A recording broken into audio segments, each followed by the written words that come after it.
નમસ્કાર, આપ જોઈ રહ્યા છો સ્પાર્ક ટુડે ન્યૂઝ। વડોદરા શહેરમાં વિશ્વકુંજ સોસાયટી ગણેશ યુવક મંડળ દ્વારા બ્લડ ડોનેશન કેમ્પનું આયોજન કરવામાં આવ્યું। મોટી સંખ્યામાં લોકોએ આ કેમ્પમાં જઈને બ્લડ ડોનેટ કર્યું। કલ્પેશ નાયક, જે વિશ્વકુંજ સોસાયટીના પ્રમુખ છે, તેઓ દ્વારા આ ખાસ આયોજન કરવામાં આવ્યું હતું। કારેલીબાગ વિસ્તારમાં વિશ્વકુંજ સોસાયટી આવેલી છે, જ્યાં ગણપતિ બાપ્પાની ઘણા વર્ષોથી સ્થાપના કરવામાં આવે છે અને તે જ અંતર્ગત તેઓ દ્વારા બ્લડ ડોનેશન કેમ્પનું પણ આયોજન કરવામાં આવ્યું હતું। કારેલીબાગ આવેલો વિશ્વકુંજ સોસાયટીમાં આજે વિશ્વકુંજ સોસાયટી ગણેશ યુવક મંડળ તરફથી બ્લડ ડોનેશન કેમ્પ રાખે છે। જલારામ બ્લડ બેંકના સહયોગથી આજે સૌ પ્રથમ અત્યારે 5:30 થી સાંજના 8:30 વાગ્યા સુધીનો બ્લડ ડોનેશનનો ટાઈમ છે।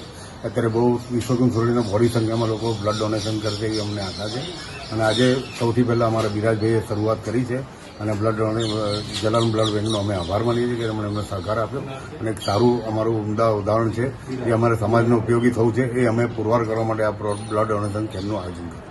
આપનું નામ? કલ્પેશ નાયક, વિશ્વકુંજ સોસાયટી પ્રમુખ।